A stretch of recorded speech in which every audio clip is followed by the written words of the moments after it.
It's Monday on Your View. Welcome to the show. I am Morayo Afolabi Brown. As always, I have the ladies with me. Hello, Dr. Obiajilu Ubo. How are you doing? I'm doing amazing. Good to see you today. Yeah, good to see you. How's your weekend? Hope you rested well. I tried to rest, but I had a lot of orders to sort out.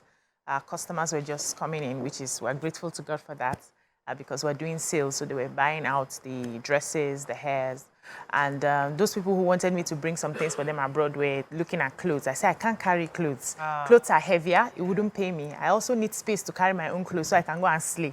I'm actually going for holiday, you know. Yeah. So, but I have just now till Wednesday latest to take the orders. If they don't come, that's it. You have to buy and ship yourself. So that's what I'm doing. I have a lot to get through these few days. Yeah, sort out, yeah. Okay, cool. How are you doing, Takwe? How was your weekend? My weekend was busy. We had Saturday, I had a training session with presenters in my church, Daystar, and I knew what I wanted to achieve in my head, but I just couldn't, I knew the challenge. You were the trainer? Yeah. You were the trainer? No, I wasn't. I'm the team lead, so I organized the training, and I brought in facilitators. So I had the gaps I wanted to fill, and I didn't know if my facilitators, I communicated it well to them. But when they delivered, it was like my spirit told them what I wanted. As in, even the person I'm reporting to, when he said he watched on Zoom and he was like, these people, like the facilitators communicated, God bless you, Chinwe and Sheon, they had a male Sheon, female Sheon. It was a really, really impactful session. Just being reminded about what we should know. Like, you're getting trained on presentation, but you're also getting trained on your values, branding, and all of that. So I really enjoyed it. It was beautiful. How are you doing, Mariam? How was your weekend? My weekend was great. There was lots of studying, and then there's... So I started this compost thing in my house where, I'm taking my leftovers and whatever and making, composting so that there's no waste. Unfortunately, I think I missed a step or something, because when I went to my compost bin, it was covered in, it was such a nasty sight to behold. So I have to start all over again and figure out what it is I didn't get right. But, I've been reading online. They said that it's important for you to have those things all over. That means that they are feasting on it and they are churning it, and it will be good eventually for my soil. But no, I need to find a less nasty looking way to do my compost. Yeah. Cool. I was invited for the Embrace conference on Saturday. Thanks to Mr. Femi Oshofora. Thank you for inviting me. And Sunday, I was blessed by your mentor, Mr. Ni Adesonya. He was in our church. Thank you so much. I mean, I think it was a really nice... I got a few of his books, lots of talk well, because he talks about him all the time. So I said, okay, let me just tap a bit of knowledge from this man that Sakwa is always talking about. But I think it was a nice, fun-filled weekend for us. Okay, it's Monday. Let's go on a quick break. When we come back, we go through the front pages of the paper. Stay with us. We'll be right back.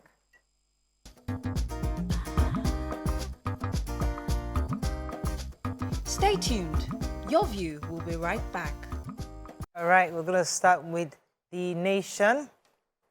Tinubu, Africa must be active to compete globally. Inflation nears 24% rate. More investment in education crucial, says Obi and Imaswagbo. $50 million power plant to drive Lagos economy. President said to unveil security plan, says Shetima. APC's neck holds on Wednesday, and service chiefs face reps panel. Okay, which story are we starting with? So, the nation, the Vice President, Kashim Shettima, has said that in the next few weeks, President Bola Ahmed Tinubu's administration would unveil its agenda to address insecurity and poverty, especially in the north. So he announced this while addressing reporters during a condolence visit to Kano State. And he said that security situation in the northwest would have to be addressed through a carrot and stick approach. He was accompanied by Deputy Senate President Barau Jibrin, among others, and he was in Kano to commiserate with the government and people of the state on the passing of elder statesman Alhaji Abubakar Imam Galadanchi. He said that the president will soon unveil the Pulaku solution, which is a Fulani code of conduct to restore peace and security in accordance with the ethnic nationality ethos. And he said it will be centered on anything that could lead to disgrace or embarrassment of the race. And the plan to address challenges confronting Nigerians. He also said that the president is determined to define the meaning and concept of modern governance and crisis that they have in the Northwest, which is, further increased by poverty. And so they are going to be confronting it in the coming weeks with the Polaco solution that will be unveiled. And they also said that it's not the time to adopt just military strength to solve the issues. They are going to be applying kinetic and non-kinetic solutions to find, a way to go around with the insecurity. But hopefully everything would be sorted out. All right. So our president, was in Nairobi, Kenya, during the 5th mid-year coordination meeting of the African Union, where he said that African countries should be active to compete globally, affirm their continental unity, and reject what he has described as the new scramble for the continent. President Tinubu, who's also the chairperson of the ECOWAS, explained how Africa can maintain its relevance on the competitive global arena. He rejected the notion of a new scramble for Africa. At the time, the historic plundering and exploitation of the past should be consigned to the heap of history. Okay. Yes, I have Electron Energy Development Strategies Limited. It's an energy infrastructure company that acquires, develops, and owns energy infrastructure projects across West Africa. And it has partnered with Eco Electricity, Eco District, as we say it, to construct a 30-megawatt embedded natural gas-fired power plant worth $50 million in Lagos. So what this means is that electricity would be distributed exclusively to identified customers within the Victoria Island franchise area of Lagos. They say that this has the potential to eradicate up to 1,000 diesel generators within its coverage area, drastically, of course, reducing emissions, promoting a greener environment, which I'm all in for. So this is fantastic news. This is private company working on of course, we know of the new Electricity Act. So they're working on that, bringing in private sector to see how we can increase electricity distribution across. And Lagos State has taken the first step with this. They say this is the first of its kind here in Lagos. So it's only in VI. Yes, but this is VI, and also they mentioned that specific customers. So I guess it's not for everyone, but that is possible. I'm sure we're going to be seeing more and more of these. You have a story? Yes, I have a story.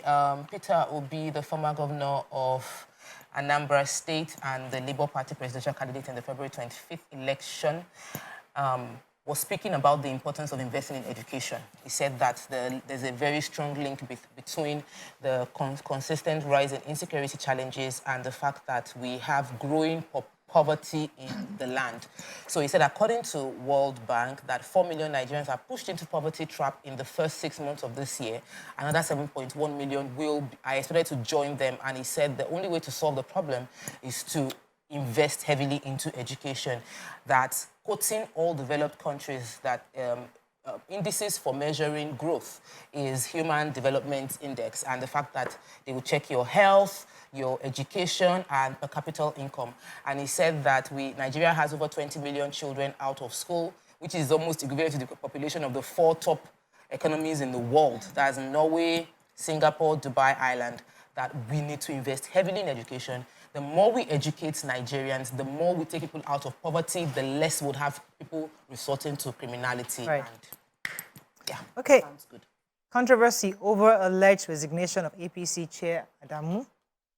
NDLEA nabs Europe-bound undergraduate and Lagos lawyer with drugs. 43 million Nigerians shot out of Buhari's cash transfer, says report. World Bank links Lagos building collapses to poor regulation.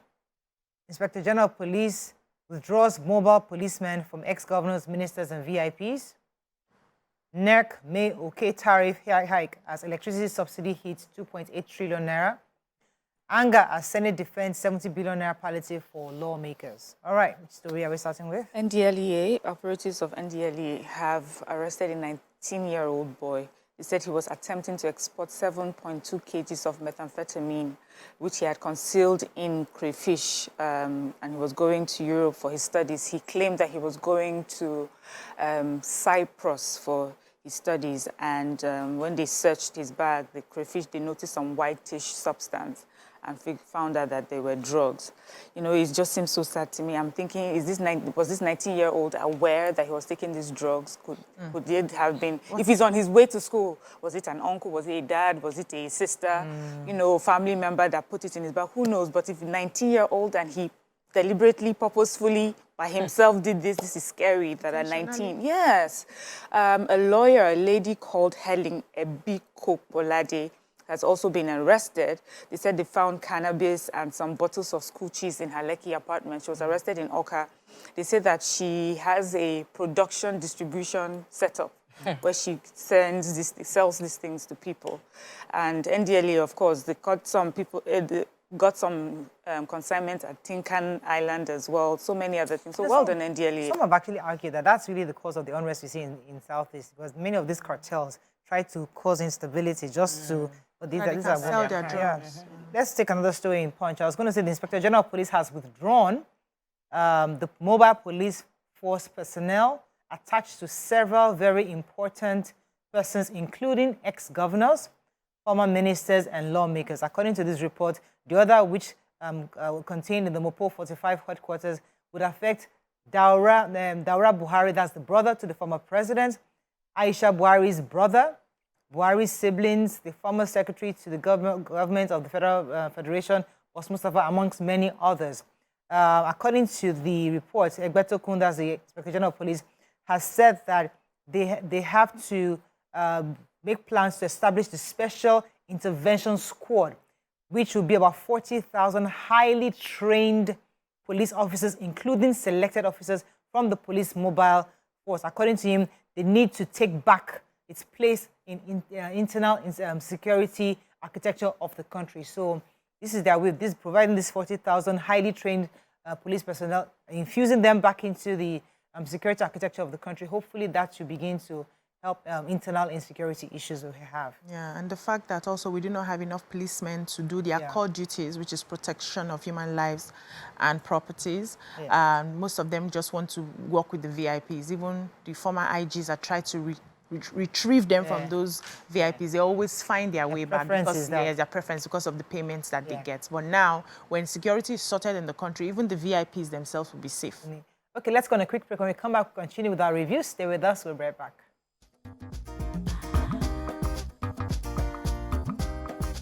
Stay tuned.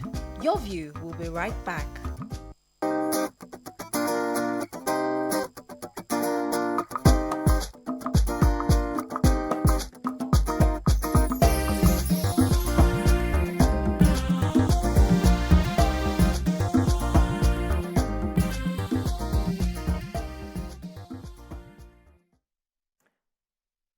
Thanks for staying with us. All right, we're going to continue with the punch. You have a story? So the Olubadan of Ibadan land, Oba Lekon Balogun, yesterday has directed a suspension be placed on the Egungun Festival, which was supposed to start, and that was following the violence that took place as hoodlums hiding under the festivity started attacking people. So there was violence, harassing, and looting of shops by these hoodlums. The Oba expressed displeasure, speaking through his personal assistant on media, Oladele Ogunshola, in a statement, broke down how he had expressed the fact that he wanted it to be a peaceful celebration. That's the Egungun Festival, and he found out that prior to it, some hoodlums are now using the festival as an excuse to wreak havoc.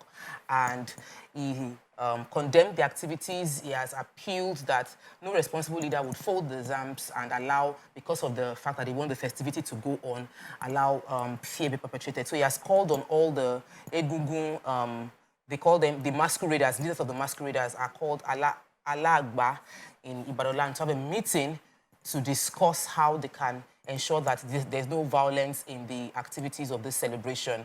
And they also mentioned that there will be stiff sanctions meted out to anyone found to be culpable in the violence and the attacks that have taken place pre the festival. And I'm hoping that they're able to still find a way to implement, carry out this festival in a way that is peaceful, because it's part of our culture and we don't want violence to take away from the importance of pushing the culture. Okay, Daily Sun. Plan to buy 40 billionaire SUV splits National Assembly. APC, confusion over Adamu Omishore's fate. Past plundering, exploitation of Africa must never repeat itself, says Tinubu. Enugu Kuba Abga candidate Nweke Jr. withdraws suit against Zumba. I suffered worse personality attacks, assault in Osun political history, says governor. I'm happy to be Chancellor of Asma University, Arthur Eze. While locally produced petrol will be expensive, says crude refiners. And Nasara Guba, Tinubu admits more evidence against Governor Sule. Okay, which story are we doing? The major headline. So the Sun had reported that there are plans by two chambers of the National Assembly and the House of Representatives to spend 40 billion on sports utility vehicle, that's the SUVs, for members. After 24 hours, new facts have emerged. So the report had that they had planned to purchase 107 2023 model of Toyota Land Cruiser for senators and 2023 Toyota Prado for members of the House of Reps. And it was also reported that that's different from the official vehicle expected to be procured for the four presiding officers of the National Assembly, the Senate President, Godswill Akpabio, Speaker of the House of Representatives, Tajuddin Abbas, Deputy Senate President Jibrin Barau, and Deputy Speaker Benjamin Kalu. Some senators spoke to the Sun and they just distanced themselves from that, saying that they would have preferred that they patronize the local car manufacturers, such as they mentioned their names. So there's Kia, there's Innoson, there's Hyundai, among others, that it will not make sense for them to be spending over 100 million, which is not in line with what the country is going through. A lot of people kept speaking up about it. National Coordinator of Human Rights Writers Association of Nigeria also described the plan as irresponsible. Serap jumped on it as well, and they are giving the Senate President and Speaker of the House of Representatives a 7-day ultimatum to drop what they called a scandalous plan to spend 40 billion on 465 exotic and bulletproof cars for members and principal officers, and 70 billion as palliative for new members. They're asking the president to create another supplementary bill where they're going to be using that 110 billion to add to what they're supposed to use to, cushion the effects of the fuel subsidy on millions of poor Nigerians. They also are telling the president to focus on out-of-school children. This money they want to use to purchase some of these vehicles can be used on other things that Nigerians are looking forward to. So it's been a lot of organizations are coming up, civil society groups are speaking up about this. And Sarah also mentioned yes, like need that. to look into it.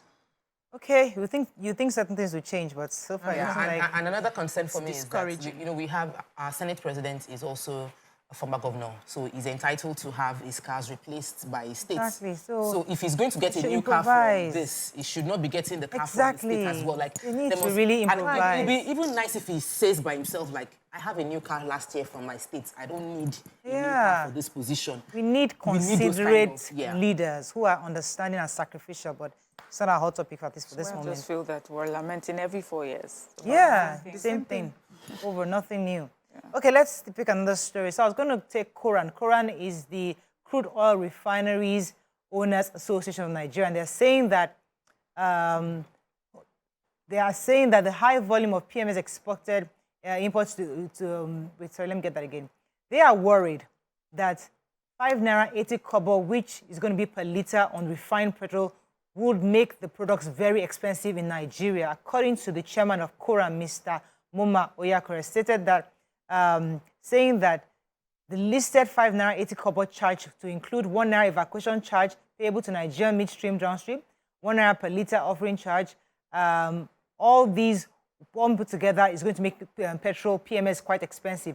He also said that he has been advocating that crude needs to be sold to modular refineries in naira, because when you process these products, they're going to sell in naira.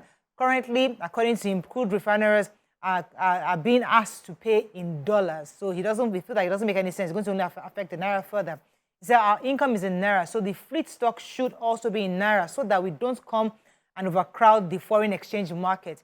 Going back to his own points on the issue of on fuel, how he's going, according to him, he feels that it's not going to be cheaper when it's locally produced here in Nigeria. Based on those indices. Yeah. Go ahead. So I want to take a story about World Bank. World Bank is it was in the Punch. World Bank linking building collapse to, according to them, they said that about 10%, less than 10% of construction sites obtain permits, and even those that obtain permits within Lagos still deviates from the approved plan. And in the past 10 years, Lagos has experienced 115 incidents of building collapse. And the reason, according to them, is the absence of legally adopted building design code and limited land availability for development and lack of system to ensure quality construction. So I had a conversation with someone from LABSCA, that's the Lagos State Building Corporation Authority. And Lagos actually has a strong policy, very detailed process that many people don't comply with, and that's why we're having a lot of the challenges. So, according to World Bank, they are also saying there's lack of system to ensure the quality of construction materials, and the material markets do not meet proper standard. And they also mentioned that there's minimum, the standard certification that materials get does not reflect in the quality. So you might see material that is stamped with SON, but when you check the quality of the material, it falls below what it should be delivering. So there are many issues, and it's a concerted effort for us to reduce building collapse in Lagos. Vanguard. Subsidy removal, FG targets two-pronged relief for workers. Insurgency, military might alone can't solve crisis in the Northeast, says Vice President. Illegal firearms charge. Lawyers, activists demand Emefiele's immediate release. Tinubu affirms Africa's unity, warns against new scramble for continent. Adulterated aviation fuel floods Lagos, Kano, and Abuja. 8,000 naira too small to ease pains of subsidy removal, says informal sector workers. APC crisis, pressure mounts on Adamu and Omisore to resign. And tariff, ENERC 11 discos set for fresh public hearing. Okay, which story are we taking? Airlines operators will be forced to carry out additional checks while refueling their aircraft nationwide. This is coming against, of course, we remember that the 7th Boeing 3737 aircraft belonging to Max Air have been grounded, and this is one of the reasons that they are talking about. They're saying that authorities are saying, first of all, they are putting the blame on airlines and pilots for this development, insisting that they are responsible for the quality of fuel dispensed into the aircraft. So the authorities is also setting up an investigative committee, which will be going to Lagos, Kano, and Abuja, because that's where we're hearing about this contaminated fuel, jet A1 fuel. They're saying that in recent times, the authorities have been receiving mandatory occurrence reports from airlines and other aircraft operators with issues relating to water being found in the aircraft. And that they say that if you look through history, one of the major causes of accident in history is fuel contamination resulting in abnormal operation of the aircraft engine, and water is a major contaminant. So authorities are saying, see, there are procedures that are meant to be done on ground, and checking the fuel is so important because it's one that has the highest risk. So those of them, aircraft operators, the pilots, all those that are in charge have to do a better job of doing that. And also they're saying that there are different bodies that check, the type of fuel that are brought into the country, the type of fuel that we put into our airlines. All this need to be vetted and looked at properly. They have to pay more attention to what we are putting into our fuel. I mean, it happens with cars. Because this aircraft and safety is important, do you have to be told? Please, our families and our children, everybody is in this aircraft. Please don't let them tell you to check make sure that there's no water in your fuel. I beg. Another story, Vanguard. So informal sector workers under the aegis of Federation of Informal Sector Workers, FI1, have expressed concerns about the 8,000 naira for 12 million households announced last week by President Bola Ahmed Tinubu, saying that the money was too small. So in a statement by the General Secretary, Gbenga Komolafe, He said that the removal of fuel subsidy has resulted in the destruction of millions of micro and small businesses and loss of jobs of many workers operating in the sector. And he also combined the effect of the subsequent removal of subsidies on premium motor spirits, which spiked the price to over 300% in some parts of the country. And the fact that our currency is still dancing skiddy-bo, skiddy-bo. So he said there were issues that he raised. He said the first issue with this is the amount of money disbursed, which is too little. It's just about $10 a month, and that is not even enough to feed a child for 30 days in a month. And he also mentioned that they want to question how they arrived at 12 million people and low-income household in a country where we have over 130 million people suffering from serious poverty. So they need to answer some of these questions. So it doesn't happen like it always happens, where money will now enter accounts of people who don't need it, and people who are really poor will be hearing the news on radio. So the government needs to explain some of these things to them. So we have to wrap up soon, but coming from Vanguard now, according to Vanguard, there are strong indications have emerged that the parties, the APC National Chairman, Senator Abdullahi Abdanu, and the National Secretary, Senator Yola Omishore, are under pressure to resign, according to an APC official who is pretty privy to the internal workings of the NEC. This is gearing towards the NEC meeting, which is expected to happen tomorrow. They said that it's likely to approve a timetable for the midterm elective convention coming up, and there's a lot of pressure, according to this person, for those two people to resign. Consequently, there are some forces within the party who are likely to meet with Adamu on Sunday night, which is yesterday, or early Monday, to pressure him to resign rather than being shown the exit door. So those are the internal issues, according to Vanguard, that is happening in APC, but we'll see how the NEC meetings goes tomorrow, which is expected to see what therefore happens. Okay, we have to wrap up. I think let's just really take Nigerian Tribune. Any story we've not taken. NEC to engage stakeholders over Disco's request for tariff increase. Petrol subsidy removal, suspense in states over palliatives. Europe-bound teenage students arrested with Abuja airport with meth consignment. Sislak syrup kick against proposed procurement of bulletproof exotic cars. I think we're taking most of the stories here. And there can be a military solution to Northwest crisis. Okay, that is all we can take on Front Page Review. When we come back, move on to our hot topic of the day. Stay with us. We'll be right back.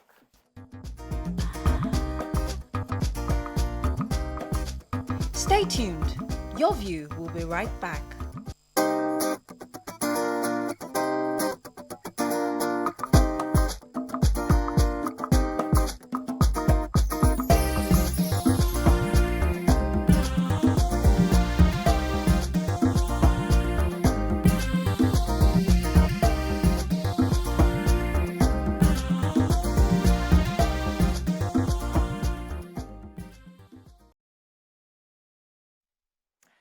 Thanks for staying with us. All right, so today a video caught our attention. I think it was over the weekend. Some really cute little kids in nice pink ballet outfits were singing and dancing, and it was a cute video until you now listen to the song they were vibing to. And then it was one of the secular music that's really popular.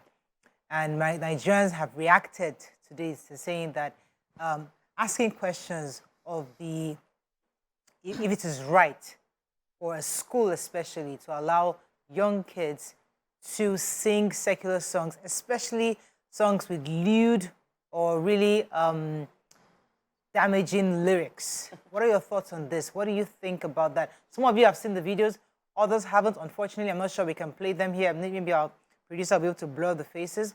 But the idea was little cute kids wearing ballet outfits, singing the songs, and many parents came for the school or criticized the video, saying that it should have never been put out in the first place. What are your thoughts? Some are saying that we're just being very hypocritical because many of us, our kids actually do sing these songs in their houses. They sing it at home. You know, many kids they pick up these songs across various places, either schools or parties, in the home, in cars, on the radio, everywhere. So why are we therefore criticizing one school because the kids are there singing the song? What are your thoughts on this? You can call us on 081-076 41679 0902 4163440. You can also tweet to us at TVC Connect. Please hashtag your view TVC so we can read the tweets. I was quite shocked at the various, I mean, you would just be amazed how people think, how people feel about these things. What are your initial thoughts when you saw the video? Was it distasteful? When I saw the video, I was admiring the little girl that was singing. The vibrancy she was using to, you know, especially when it gets to the part where she doesn't understand, maybe the Yoruba version, she'll be a bit silent. But once you get to those English pidgin, you will see her, I'm like, this is a superstar, they should watch her. That was what I was thinking. The only thing I noticed that I didn't really like was just the fact that they had makeup on their face. I felt they were too small to have, you know, been put in that where they have eyeshadow and all of that. But aside from that, it was a school thing, it was a party, and they were, you know, performing. It was like a performance. It was a group performance, so to speak. I didn't see anything wrong in that. But as a school, I know that the schools are supposed to be very careful what they introduce to the children, right? So the school's job to censor the kind of music they play, to censor the kind of music they perform in the school. You can't stop children from going to parties and listening to songs and what they sing, but as a school, you must censor what comes out. You must question what comes out. And I was wondering in my head, I'm like, there are schools that they allow you to sing songs like Mariah Carey and Beyonce and all of that. And people don't scream and shout. During this graduation ceremony, my kids performed in their schools, and they didn't sing Nigerian songs. They sang, one did opera kind of song, the other one sang Beyonce and all of that. The lyrics weren't bad, but it was foreign.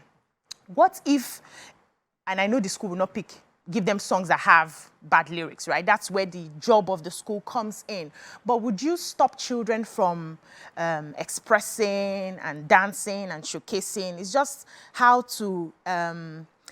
not to put yourself in a position where you come under such criticisms. Would you allow, like, when it comes to music, maybe because I'm musically inclined, I don't sort of censor music in my, let me just finish small, sorry. I don't sort of censor music in my house, but I know that there are some lyrics I hear and I'm like, who's playing that? You know what is allowed and what is not allowed, right? So. Yeah. All right, so I mean, when it comes to, I don't know if Miriam wants to go first. What are your thoughts on it? Because, as I said, you think it's hypocritical, because I'm sure that girl's 5th-year-old birthday party, they played these songs in her party in the house. Mom, see, we're dancing, daddy's dancing. We all do it. We all have kids who have parties. So why did it come across differently? Because it was in school performing. Okay, so I guess for me personally, I'm sure you guys are aware that, especially when my children were younger, I was very careful. I'm the sort of person that would curate the sort of music that they would hear, especially at parties. I am sure even at this table, I have complained about some of the type of music, you know, that they play, even in schools. So I think what is, I don't really see it as hypocritical. Well, morally, yes, hypocritical, right? Because if you're allowing your children to listen to it at home and dance with you and you're dancing it with them, and then your school is doing it, what gives you the moral justification? But then there's this other thing where, you know, we're all in school, we're from many different families. So some families may not allow their kids to listen to that kind of music or perform those sort of music or be part of that sort of conversation. And then they find themselves now in a school that is playing that. So it may not necessarily be hypocritical for some of the parents complaining about it. And with schools, usually, you know, they're supposed to have like a standard of, you know, operation. They're supposed to have some sort of values, you know, that parents, you know, accept. Honestly, when I saw those girls, I was shocked. I was shocked, but mainly because of the makeup, you know. I loved you know, that they were dancing and singing. I loved also that was Nigerian music, because what you would hear really is that it's a lot of Oyinbo songs you hear. And we've been trying to talk about how we want our people to be much more African, more Nigerian, push that. And because I don't really understand the lyrics of this particular song, I don't know if it's a lewd song, but based on the comments, it looks like it seemed like it was an inappropriate song that these children were. It wasn't. Okay, what were the lyrics? So I Googled the lyrics, and it was pretty much, it was a very, very clean song. Okay, good. Sadly. Like, okay. I was going to bash the song until I just read the lyrics. Fantastic. So that means we even prejudge Nigerian songs before we even understand what the lyrics are. We think that they're saying something inappropriate. Right. I like that we're pushing Nigerian music. I like that we're introducing our children to Nigerian themes. When I was in secondary school, we had this teacher when we do like music and dance, and then it was a parents teachers association kind of thing, and all of us were asked to dance this, I think it was Rumba or something. We were dressed in Nigeria. We had tied our, the chest and the bottoms and danced, and everybody was so excited. By the time we finished, when we looked into the crowd, some parents were like, how dare you make our children? Because they used to sing their Catholic girls, Ave Maria. And then they saw us that, no, they didn't find it funny at all. And so for me, when I saw that, I just assumed, you see, wrongly so that it was lewd. Let me come to you, Tokwe. What are your initial thoughts when you saw the video? Mariam, I curate my children's exposure to content generally. I think because I also grew up like that. I grew up my parents were very sheltered. I was not exposed to many things. And because I know that many of our songs have inappropriate words that if the children find out what they mean, it exposes them unduly to things that are not appropriate for their age yet. So when I saw the video, I was like, these small children singing this song. I like the vibe because all of us like that child that is a performer. Yeah. And we've all seen Beyonce's video when she was really small and how she was performing Michael Jackson, and now she's able to evolve into where she is. So yes, some people are musically talented, and exposing them early helps them to discover their talents and help them to achieve their goals. But in a school setting and their expectations. So I think many people judge the music wrongly. Until I checked the song, I went through all the songs, every line. There was nothing, there was no lewd, there was nothing negative about the song. It was just a song about Abuja Babalada, I move, as in talking about different parts of the country. So there was really nothing bad about the song. So that's on one side. Knowing that, my perspective is a bit different. But I'll still come, let me land, please. Let me just say this one part. When we talk about the song being clean, one song might be clean. And the artist now there's an emotional attachment between the child and that artist. And then the artist releases another song that is bad. I will tell you practical experience. Don't give me that eye. Don't give me that eye because I was shocked. They don't even know the artist. No, they know. So my kids in school, some school gives them a song to learn. So my kids like Old Town Road. They learned it based on school. I didn't even know. Yeah. There's this other song. That was before I even knew Lil Nass was Lil Nass. So let me go there. Then there's Because I'm Happy. They learn the lyrics. They'll tell me, Mommy, we need to learn the song. So they go on YouTube and learn it. So they have an attachment to Old Town Road and Lil Nass and I saw other videos by Lil Nass. And because they like Lil Nass and they watch a lot of that particular song, they see it often. And we saw another video where there was a lot of inappropriate words, and they already started singing the song. I didn't even know that was the video. They didn't even know the video until they watched the video. So we are talking about the artist that is singing a clean song now, but tomorrow we'll release another song that is horrible. And we're not separating it appropriately. Yeah. So I want my children to go to school. Yeah. Okay. They should learn. So is it possible, that this school actually verified the song and they were 100% sure that I will not allow this 5-year-old child to sing a song with lewd or inappropriate lyrics. So the school did their job to verify. But we, because of our judgmental self, have already judged them because it's a Nigerian song. I met a 17-year-old, I know her. I had a conversation with a 17-year-old young girl yesterday. And she said she went to a South African university, right, for her A-levels. And she came back. And she said one of the most disheartening parts of that trip was that everybody knew something about Africa because a lot of Africans, kids from Morocco, from different parts of Africa. She was the only Nigerian in her class. And she had no clue about Nigerian history. That anything that happens in Nigeria, they ask her, so what happens? Is it true? Can you verify? And she's looking. No. Wow. They ask about different things within Nigerian history. And she had no clue. That she went to a private school where she was consistently detached from everything Nigerian. Because in the private school, it's more of they are preparing you for as an American child, preparing as a Canadian, they're not preparing as a Nigerian child.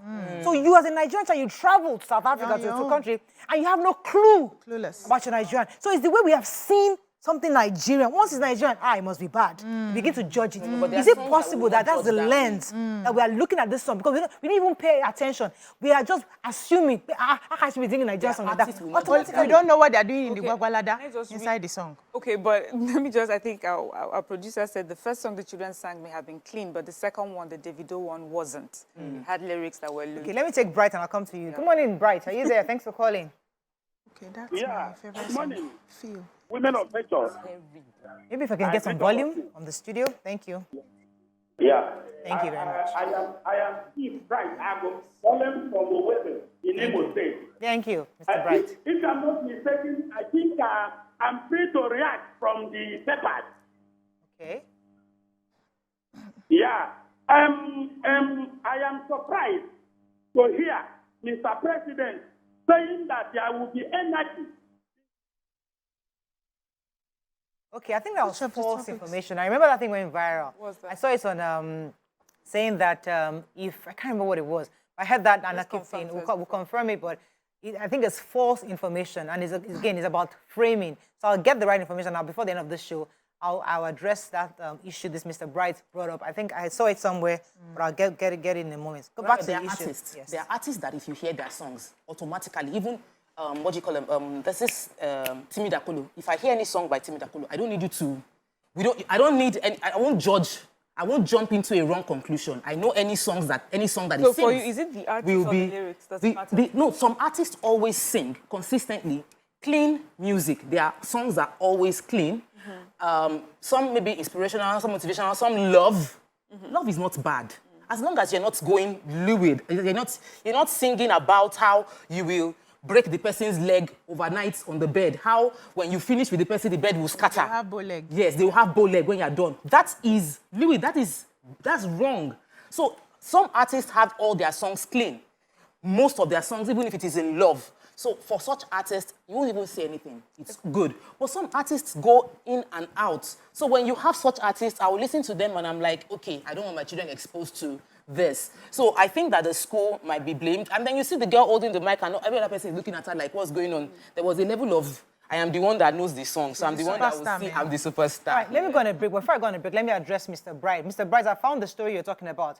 There was a story that went viral that says that there will be anarchy in Nigeria if you nullify my election, says the president. That's fake news and false information. The right information, Mr. Bright, is that the President's Council didn't argue nullifying the election would lead to anarchy. What he argued was that Abuja is the 37th state of electoral purposes and any other interpretation would lead to anarchy. But as usual, fake news machines have twisted it and make it look as if they said there'll be anarchy. Okay? We're going to go on a break. When we come back, we'll continue with this topic. Stay with us. We'll be right back. Stay tuned. Your View will be right back.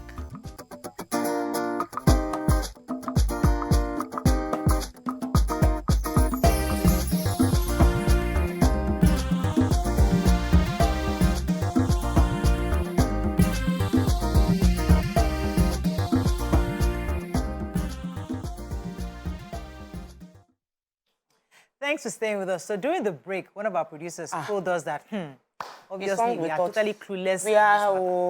She told us that the Gwagwadala song that it's not as clean as we thought, because you can see it, if you look at it literally, it looks okay. But those who understand the subliminal meaning understand that they're referring to something. When they were rolling shawarma, please don't break it down. Referring to drugs. Yes. That's what we've just been told that. But the truth is that the kids don't know that. Yeah, they don't know that. They're just singing the song. So they're just like us, we're ignorant of the real meaning, but they're just singing and having people that know. So this is the mistake that maybe the school also made, just like we made, where we're thinking, okay, let's listen to the lyrics. It does not sound like there's anything bad in it. But of course, we put the responsibility on the school to make sure that our children, when they're in school, they're listening to edifying, as my mother says, edifying, edifying content, wholesome content. So, there are some things that happen that I don't do at home, but in school they insist. Like my daughter's school, they insist that they don't wear sleeveless outfits. in my house, she's allowed to wear sleeveless outfits. And I don't find it, and I don't think it's such a big deal that the school is insisting that she wears, because for me, I know that it's a way of instilling discipline. She needs to know that there are different outfits for different places. So in school, there's a way that you are dressed. If there's also a way that you have been told to dress in a particular place and you want to be part of that place, then you must follow, you know, the ethics that they've put on ground. So, with schools, even with music, that's what we're talking about. It's about the lyrics. This time, I will give the school a pass because even I did not think that there was anything majorly wrong because I didn't understand the lyrics, and any other person who is not really in that space may make that mistake. But we need to be careful what our children are consuming, especially when it's in school. Because our children come back from school and there are some things we tell them to do and they say, no, but in my school. You know, they understand the authority that school has. They understand the impact and influence that school has. And so we're hoping that schools understand that too and push only for those things that will help us raise wholesome children. Let me take this call from Olayemi, calling from Mishere. Thanks for calling, Olayemi. Hello?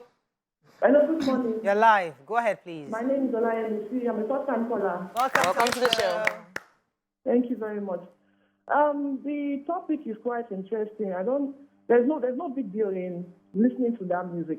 Because I've actually gone to AudioMac. I've searched for the lyrics and it's interesting. So I don't see any reason why people should condemn the music. All right. Parents are talking about the makeup. The makeup on the girl. I've not seen the video of the school performing, but I'm seeing for the first time on your view. So I've actually seen mothers of nowadays doing makeup for their children, which is heavy makeup, which is not good at all. So I don't know why. If you go on TikTok, on Facebook, you see different people doing photo shoots for their kids. I think we should talk about the makeup. Right.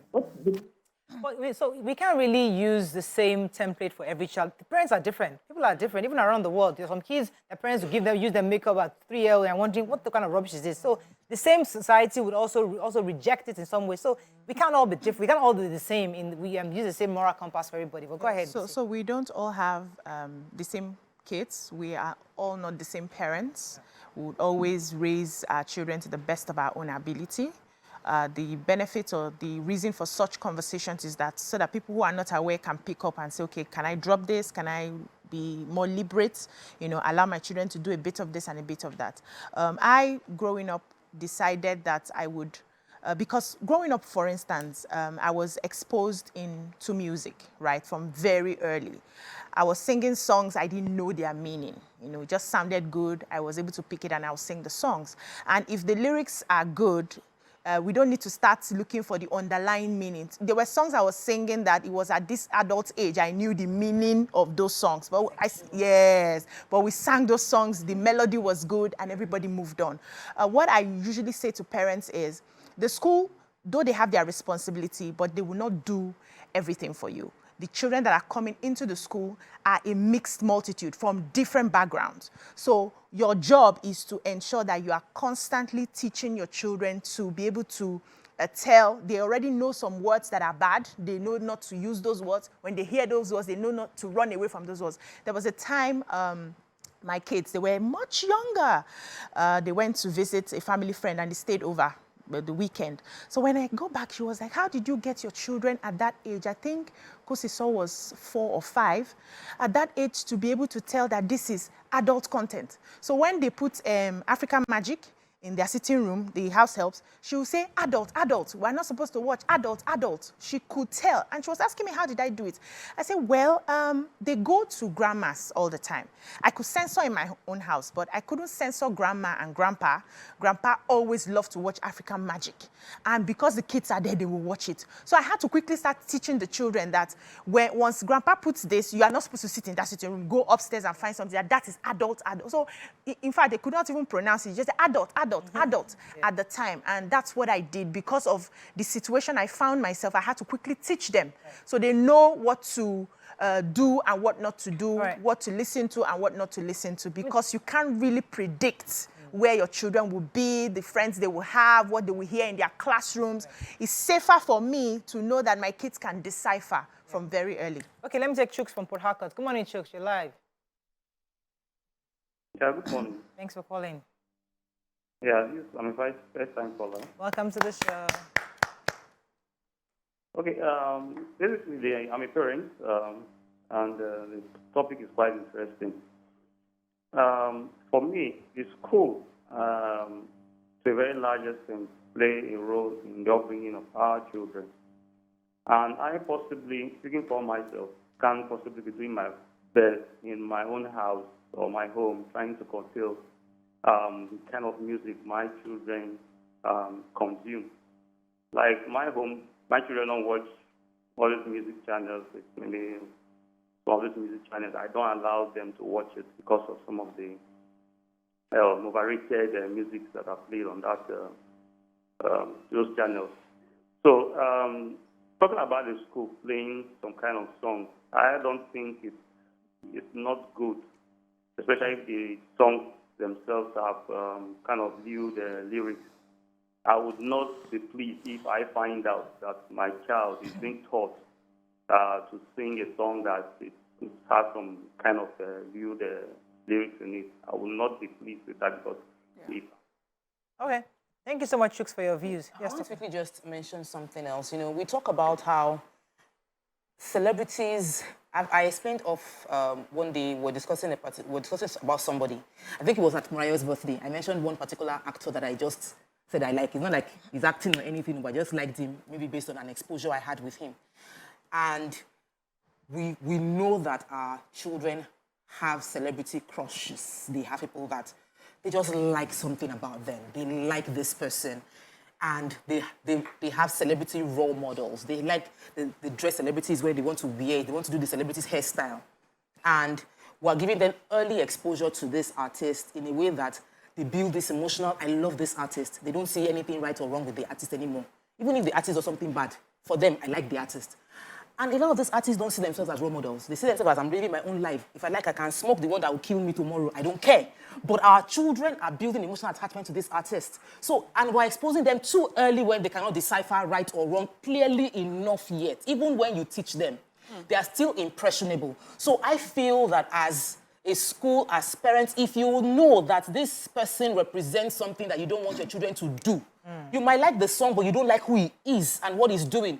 You are old enough to decide. I can watch a movie where they are jumping and flying and I will not jump. But my children watch the same movie and they'll start practicing immediately. So I told them, I said, the reason I don't allow you watch these things because you are not able to know that I cannot practice what I've just watched. And so we as parents are supposed to stand in that gap till they are old enough to be able to decipher and be able to make those decisions by themselves. So as a school, please, this is a no-no and you shouldn't do it in future because you are exposing your children, these children, to artists that they will now have this so much love for. I stumbled into Beyonce and I was seeing comments. She didn't put a caption. She just put a picture. Beyonce just put a picture of herself and see comments, love, like, I'm in love. And I'm like, this is a human being. And why are you guys tripping all over? Let me take That's the way we like. Michael Jackson. Let me take Dari. Thanks for Dari for calling. You're live. Yeah, good morning. Morning, sir. You see, my take on this is just simple. Usually, most of the time, we sit on the seat of judgment to pass judgment across immediately. Please, let's understand what we judge all about. Sometimes the children are innocent of what they are doing, but we as the parent is left for us and to pass the necessary information and don't just condemn anything just because we have a mindset. They have right to enjoy themselves at this level, but we are there to guide both parents and school. Please, let's bring this synergy together and don't just stand on the place of judgment. Yeah. Good morning, that's my take. Thank you, Dari, because that brings us to the point where the kids don't have a clue what they're saying. So I get that. That's where we come in as parents to ensure that they're able to eventually decide. But at this age that these kids are going by the condemnation of the people that they've so, Morayo, I don't think the children are being condemned themselves, you know. Where if we saw we see it all the time. We'll see a little child on her own, maybe in her own house, dancing to a song or some lyrics. We find it cute. The reason why this is a bit jarring is because it's a school, and it's a school performance. So it's like there must have been rehearsals, there must have been, you know, that sort of thing. And in all that time, all the teachers and the authority think that this was the best sort of song for the children to sing and dance to. That's what people were talking about. So we understand that children will pick up things as they go. You know, I have cousins that their parents are pastors, but they sing regular songs. But I know that in their homes, they already know what is allowed in their home and what is allowed in church, you know. They would not take that song that they've learned. It's not like their parents are unaware that they would come in contact with the world. They know, they have set it, but they have put down a foundation for them, and they hope that as they are growing up and testing out new things, they understand what is important. And we're just saying that we hope that the school that I send my child also understand that these are the values I would like for them to. Can I, sorry to cut short, but do you realize that these children singing might actually be from the home?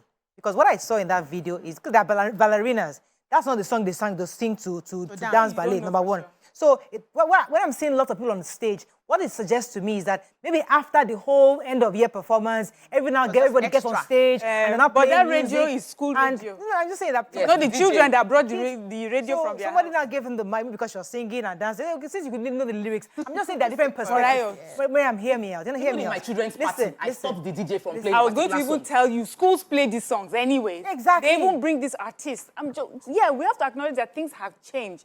Schools do play these songs. They bring artists and their children and our children dance. And parents play the songs too. Some parents are unhappy about it. Some parents will tell you, my child is not even coming for this event because it does not. But many other parents are like, this is fine by me. But this is the world that we live in right now. Schools think it's fine, you know, for some of these things. Let me take I this think call. Let's leave our children to grow up a bit. All right, let me take Etsu and we'll wrap up on this. Good morning, Etsu. Are you there? Yes, good morning. Thanks for calling. You're live. Thank you. We really appreciate your program every morning. Thank you, sir. Yes, thank you. I said, well, some of this issue, the last caller has said it, you know, we need to monitor some of these private schools. For me, you know, I'm a Muslim, we don't encourage dancing, singing, you don't understand. But again, it's part of celebration sometimes.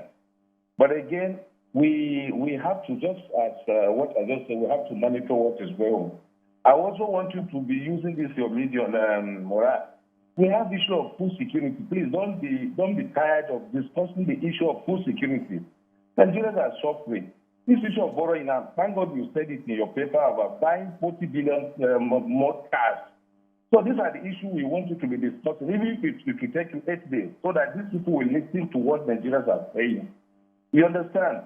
There is no way you borrow, you give a judiciary at 5 billion, senator 70 billion. You know, Nigerians are not happy. We really appreciate your program. Thank you very much, Mr. Etsu. We'll be discussing that next. That was our next topic. Just all right. Thank you. Devil's advocate on this matter. I know where I stand. I don't like secular music being played around because the videos are worrisome. Do you know I went to the salon? You dance the most to secular music. Yeah, I went to. I'm old enough to know that I will not do some things. So I went to the salon and kids were cutting their hair in the salon, and the video that was showing was this. Music video. I don't know what I was. I don't want to mention the brand. I can't remember. But the music video had people wearing bikinis and they were actually shaking like it was a booty shaking in front of the camera. And I saw the kids. The boys are just looking. How about the like girls? the boys were like the boys were cutting their hand. They were like looking, and I had to tell the person that I said, "Hello, you have children in the salon. You can't watch things like this." While they are there. Probably they've never seen somebody this naked before, and you're exposing them pre-time, you know, and I made them change it, and I educated them that next time you have children here, don't watch those kind of things. That's on one side. And another side is TD Jake's, one of TD Jake's daughters, I've forgotten her name, not Sarah, the other lady, she posted a video, a Nigerian artist, and she was like vibing to the Nigerian song. Me that I know what the guy was singing, I think it was a Burna Boy song. I say, pastor's daughter, if you know what you're vibing to, you will not put it on Instagram. So we have those cases where people don't know, they have no idea what the song means. Just go with the melody. Missy was singing and singing to something. I said, if you know what they are saying in that song, when I explained to her, she was like, she had no idea. She just felt like, this song is good. I'm feeling it. I say, you don't know what you're feeling. So sometimes the teachers and everybody around in that moment did not know what the song actually means. And they're just enjoying the beats. Lyrics. And the beats of the song and the feel they get from it. So can I ask a question? So what do you people think these songs will do to the children? You know why I'm asking? Because I grew up listening to all of those songs. I listened to them, I sang them, I moved on with them. So what do you think it will do to the children just because they listen and vibe to the songs that they had they didn't understand the meaning? That's a question worth talking about, but unfortunately we have to wrap up on this. That's all we can take on this segment. We'll come back, move on to other topics. Stay with us, we'll be right back.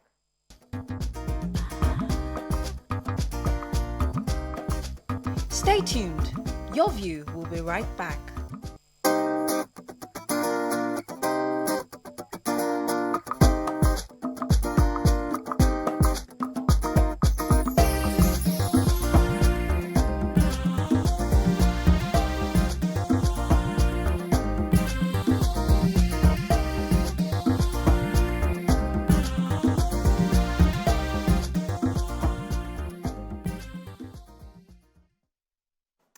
Thanks for staying with us. Just as our last caller mentioned, the real issue, there's lots of issues Nigerians are really concerned about coming from the National Assembly, and is worth talking about.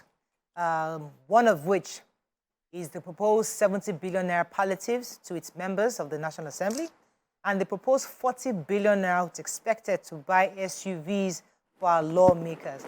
Many people have come out to condemn these figures. Some have said that it completely derails the trust Nigerians are trying to have for this new government. What are your general thoughts on it? We're going to bring in an expert later on to share with us his thoughts on this and how it's going to affect the economy. But if you also recall, the president had actually gotten approval of 500 billion naira to be shared to 12 million households, about 8,000 naira per household. And many have also condemned that offer, saying that it is not what is required. It's not even enough to help anybody, to help a home in the first place. So what are your general thoughts on this? These are delicate times because this new government is trying to set things in place. However, when we see numbers like this as palliatives, as more numbers to purchase SUVs, Nigerians have a rethink of, okay, is this government really in the way to take us away from poverty? What are your own general thoughts? As I said, we're going to bring in an expert later on to shed more light on this. But you can call us on 081-076-41687, 090-241-6733440. You can also tweet to us at TVC Connect. Please hashtag YourViewTVC so we can read your tweets. All right, so who'd like to go first? Okay. So the Senate, taking up the first thing, which is 70 billion, which is going to the lawmakers. They want to use it to do lifting the face, renovation. And they explained to Nigerians to understand that it's not just about House of Assembly members. It's not the House of Rep or the senators that are there alone, that there are loads of workers that work within the National Assembly that are also in that facility. And the facility is an eyesore. That many senators are coming in with their own furniture and bringing in their own stuff. And I read it and I see a group of people that have such huge disconnects from the reality of the average Nigerians they are meant to represent. So because if you know what Nigerians are going through, you will not be saying things like that. It is like when I was explaining to someone that, things are hard, though, that I was trying to buy a carton of chicken. And the guy looked at me and said, you are not getting, when you say things are hard, you don't understand things are hard. That is not a carton of chicken, things are hard. That because for him, things are hard is like, I'm trying to get a derica of rice. To eat. And I got a derica of rice and I was wondering how a family would eat this rice for the weekend, when in actual fact, that rice is one meal. So I knew at that point that, yes, I could be analyzing things are hard, but I did not understand things are hard in another level. So we have a lot of our leaders who are thinking and feeling and expecting us to understand things are hard, but they do not have any idea what the people they are representing are going through. You are talking about 70 billion to fix facility, that you are bringing chairs and bringing... You are talking to people that cannot afford to transport themselves to work, who cannot eat meat for weeks. They don't have any form of protein in any animal protein in their food because they cannot afford it. So the reality is there's such a huge disconnect between those representing us and the people they are representing, and we need to inform them. We're not yabbing you, we're letting you understand that that's money you are putting down. You are not, there's no correlate that you understand what your citizens are going through. Let me come to somebody else for the initial thoughts before I say my thought. Yeah. You know what I said earlier during the newspaper review? I'm lamenting. In fact, before I even got to work, when I heard this being discussed, I said, we're lamenting what we lament every 4 years.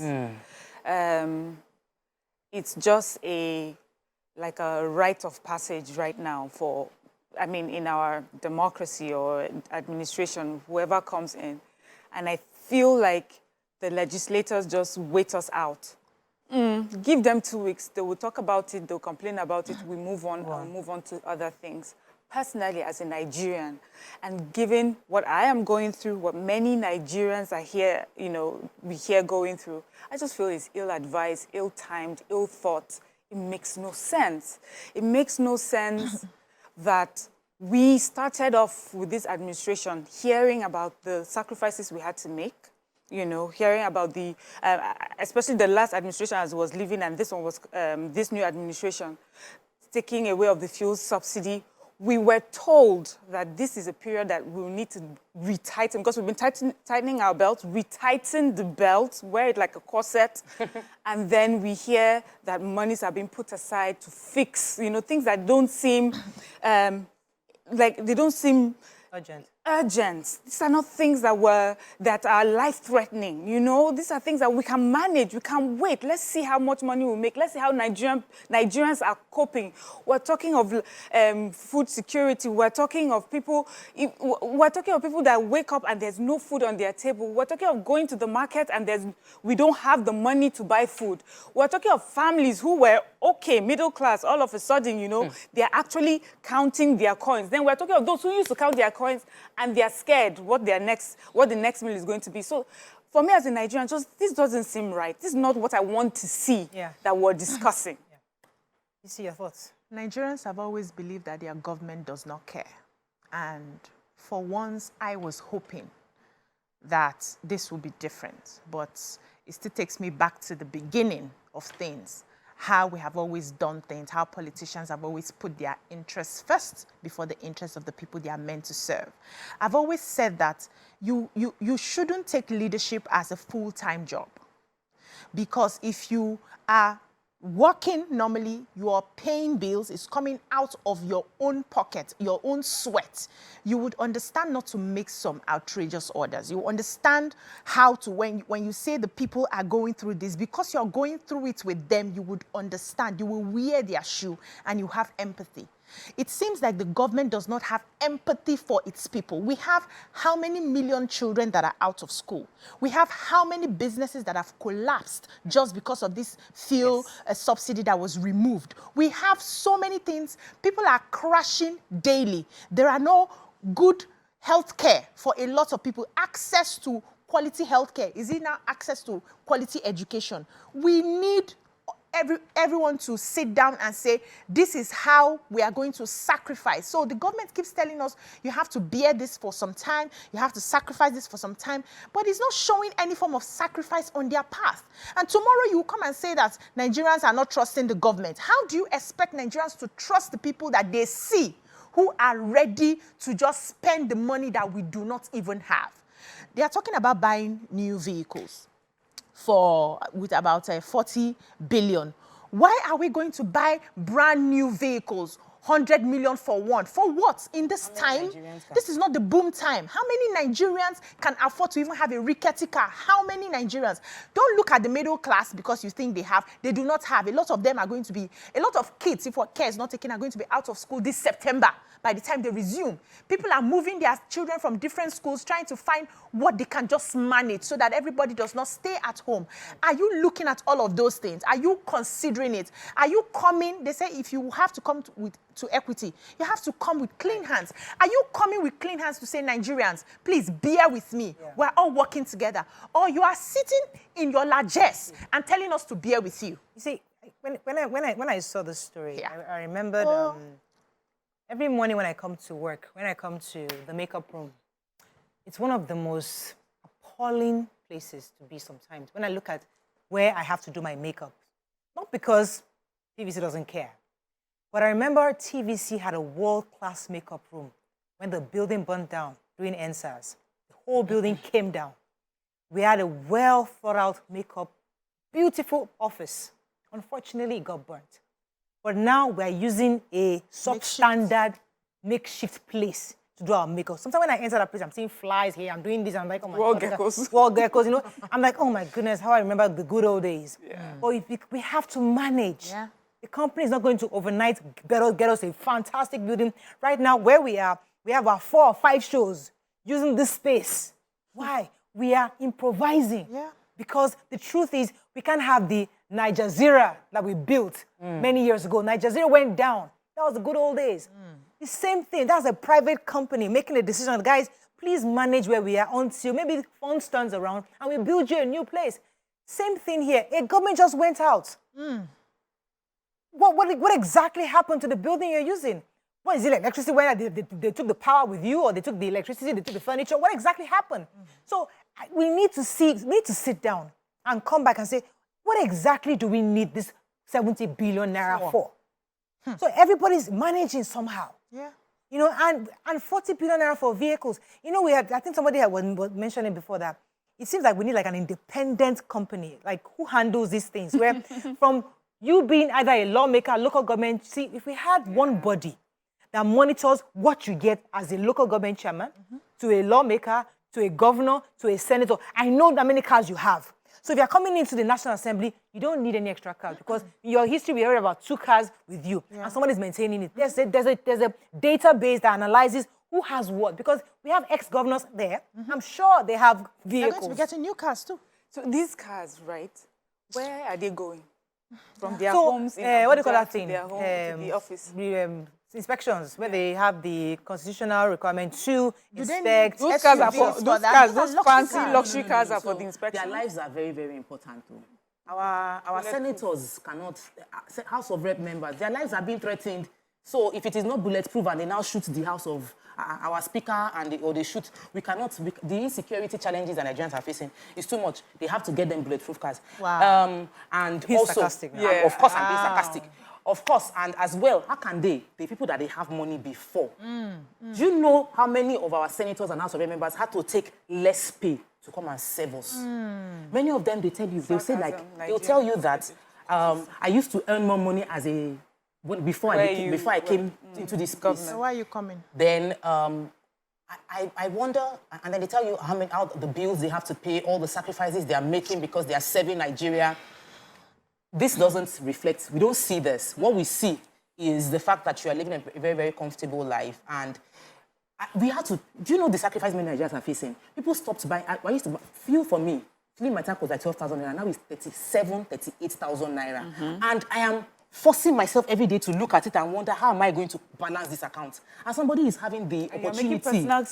My office sent me a message that for every time we go for site inspection is 40,000 naira. Are we going to be going every week?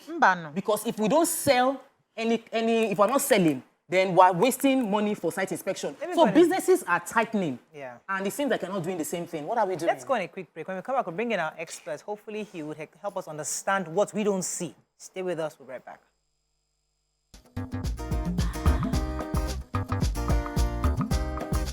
Stay tuned. Your View will be right back.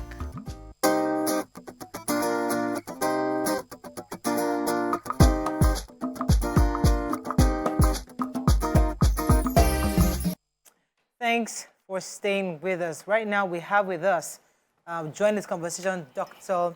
Ayodele Shizu. He's a senior lecturer, Department of Economics, University of Lagos, to help us join the conversation. Thank you, sir, for joining us this morning. Thank you for having me. So before you came on, we're discussing, we're practically lamenting about the recent news that the National Assembly will be getting 70 billion naira worth of palliatives, that they're also budgeting 40 billion naira for their vehicles, and that the government will be sending 8,000 naira to 12 million poor families as palliatives.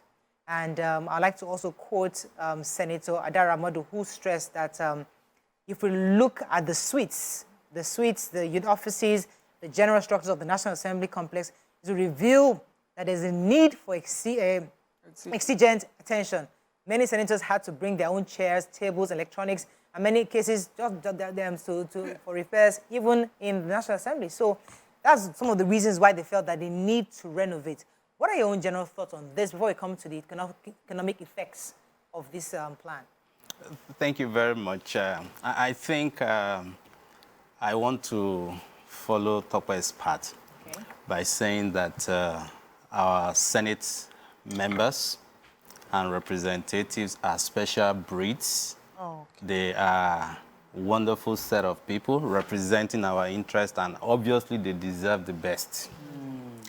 However, I usually find it difficult to explain to people how hard Nigeria is. Until recently, when a friend came home for the Salah and we were talking, and he looked into my eyes and said, "AY, Nigeria is really, really tough."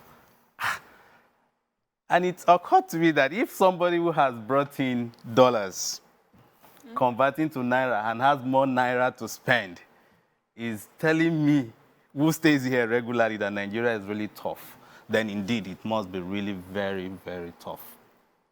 This is not the right time to do that.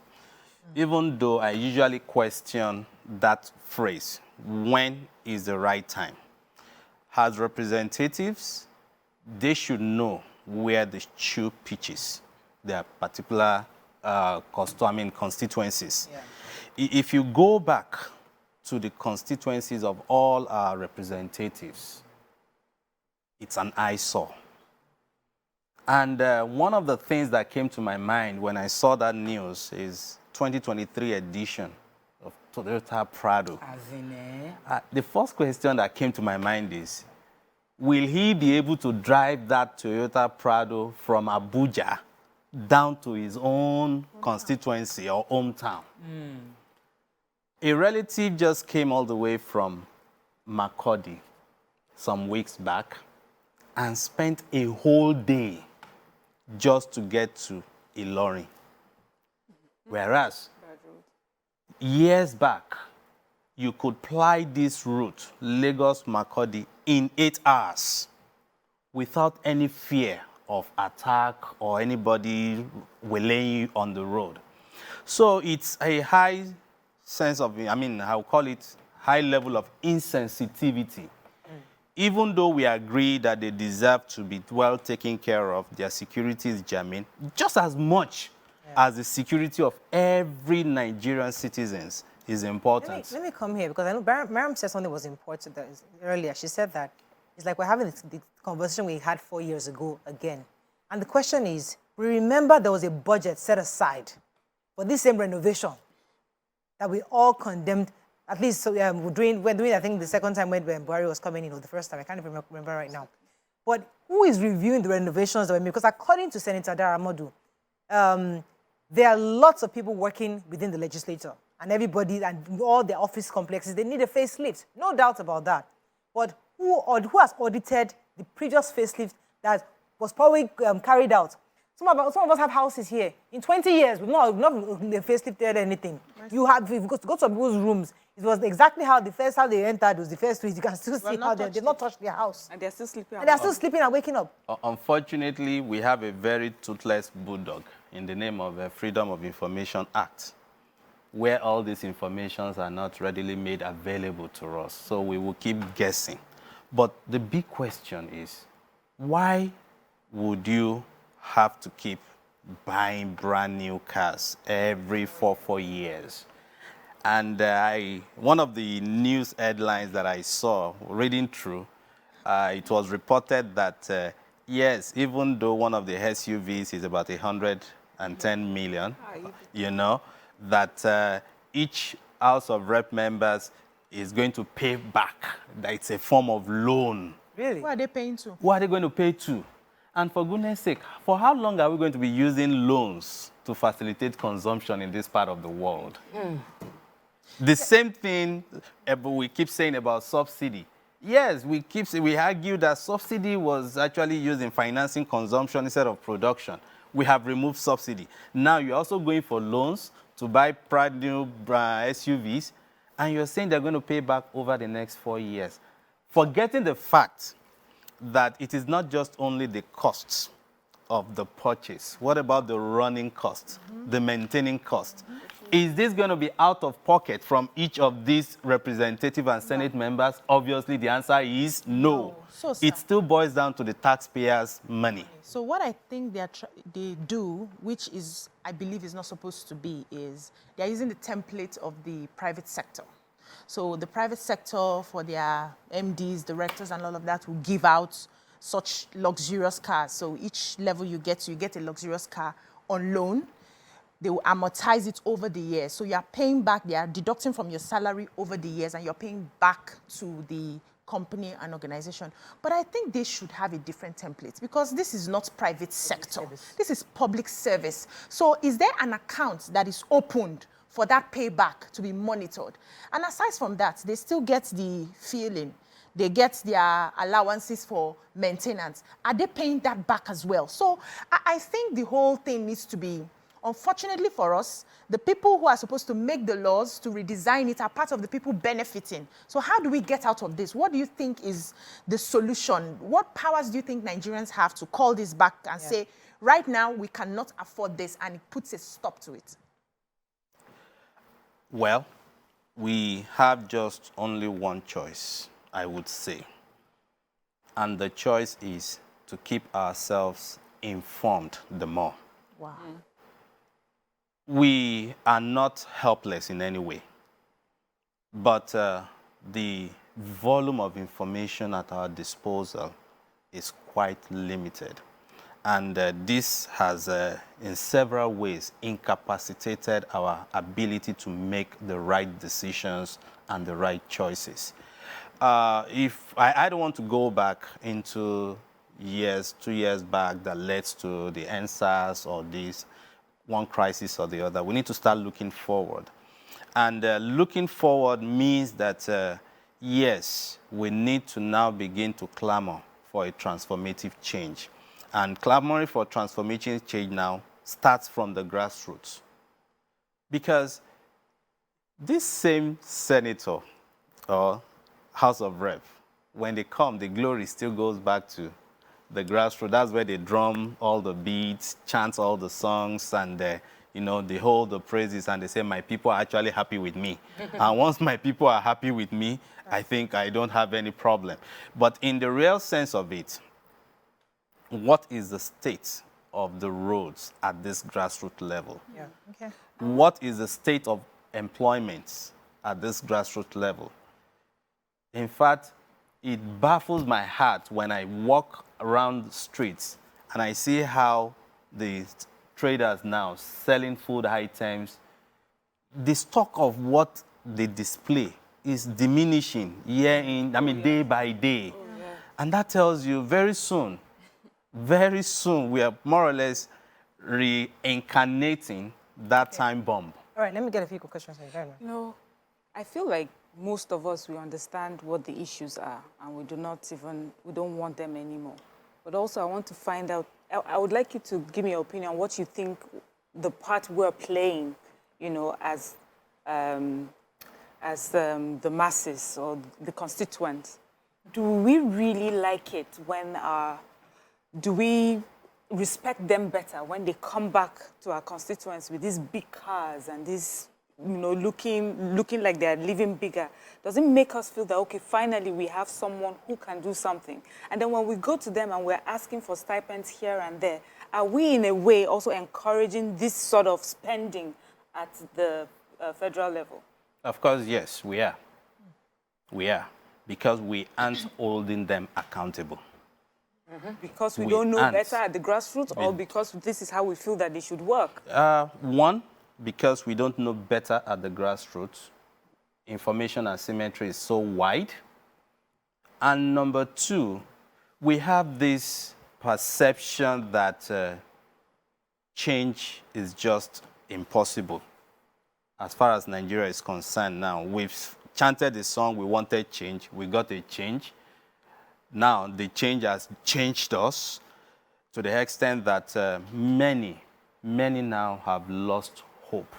I'm happy the sitting president has claimed that there's a renewed hope. But are we walking the talk? Now, let me come to that. Are we walking the talk? Let me come to that point, because we run a democracy, and democracy means three arms of government. So there's the legislature, and there's the president, the executive, and the judiciary. Now, the legislature is an independent. So this budget that we're talking about is from the legislature. Yeah. Now, what can the executive do? Can the executive help us? Because this is a man that is going around saying, renewed hope, we're going to fix this country, we're going to help Nigerians. He got approval from them to give him 8,000 naira for 12 million homes. So we'll come to that in a moment. But can we get the executive to influence or get the legislature to redo or to reconsider this renovation, this money they're budgeting for SUVs, reconsider the amount they're budgeting for renovations? What can the executive do? Or the judiciary, what can they do to stop these guys?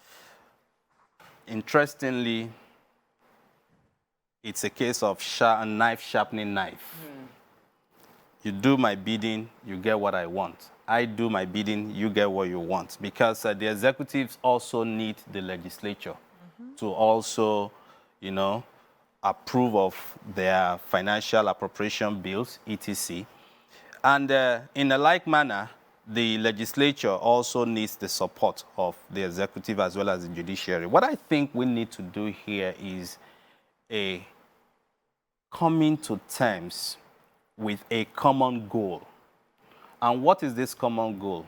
We want a Nigeria that is befitting for every citizen. Interestingly, the masses are crying, this is what I want. The public choice is there. But these two agents of government, the executives, the legislature, seems to be far from what the masses want. I may be forced to say that maybe we need a fourth tier of government.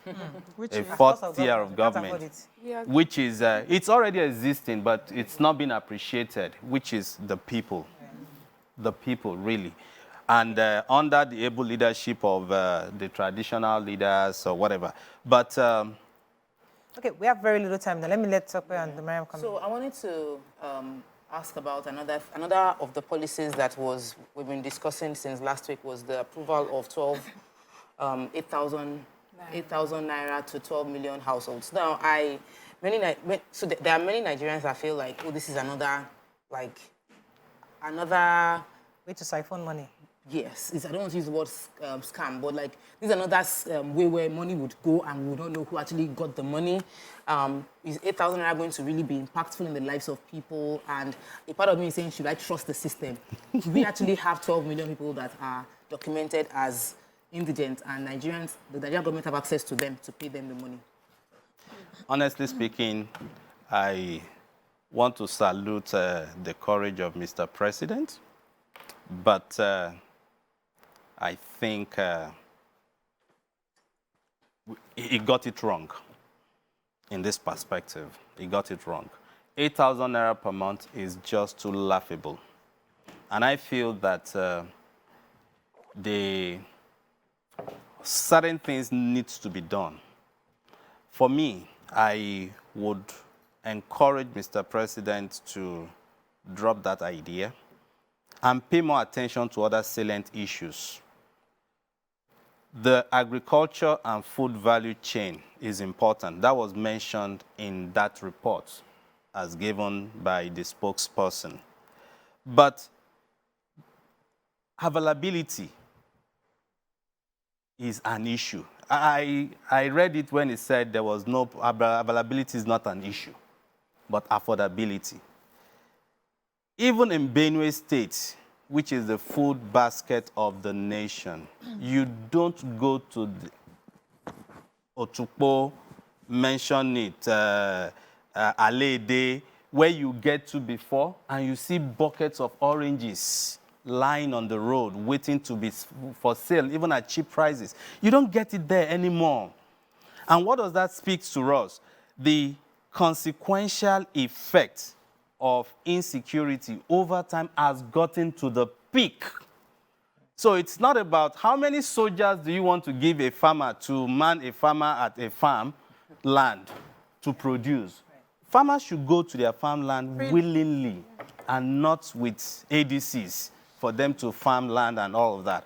So security is very important. In response to what you said, I'll let Mariam come in for a second, but I just want to read something somebody that works in the presidency sent when I queried this 8,000 naira. This is what the person said.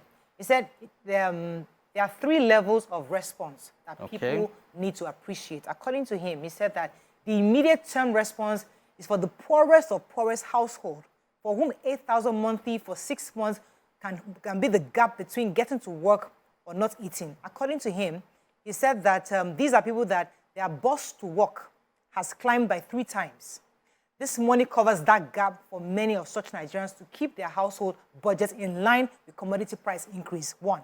Then there's the medium-term response that deals with putting in this new CNG filling stations in places nationwide with an affordable conversion policy to ensure that we both have target a large market and supply. And then the long-term response is for the reinvestment in new railways, expressways, and other vital infrastructure for such.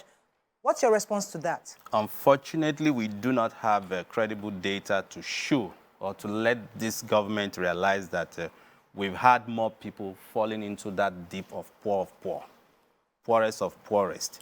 And consequently, they need to go back and appreciate the Maslow's hierarchy of needs, which the Yoruba also corroborates, that the first thing first, make food available. Even this 8,000 naira cannot, she mentioned it, 1 derika. A bushel of rice now is close to about 3,000 naira.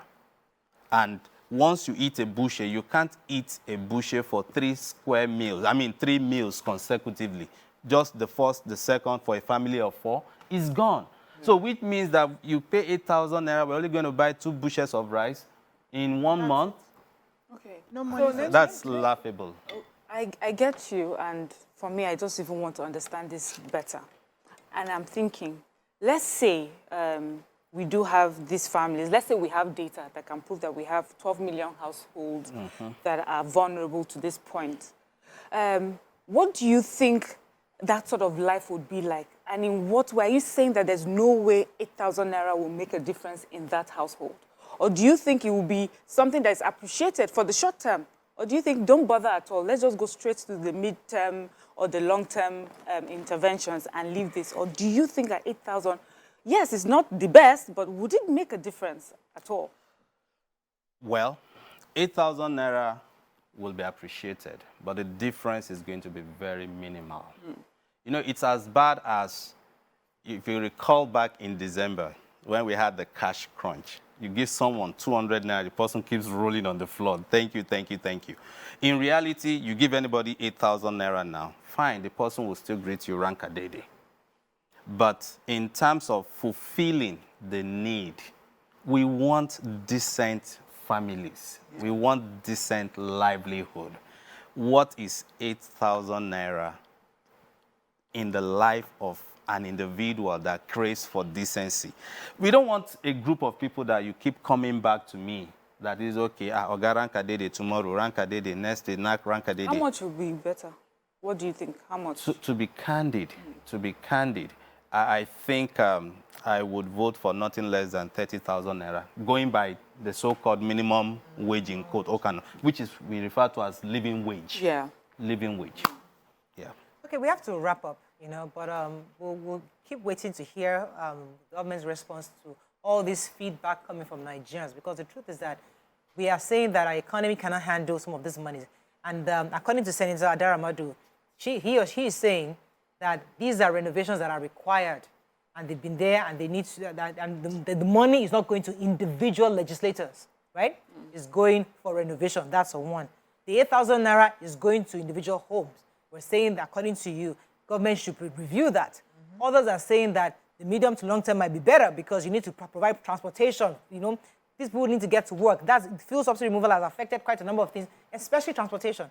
Yeah. Find ways to get into some intervention where people can either get to work easier, and food prices must be reviewed, and that comes with security. We're hoping our vice president, according to him from the papers today, said that they will launch the strategy, how they plan to tackle insecurity very soon. I think Operation Pulak or something he said. You know, so hopefully, when these things come, things will be different. But Nigerians are watching very keenly. We are.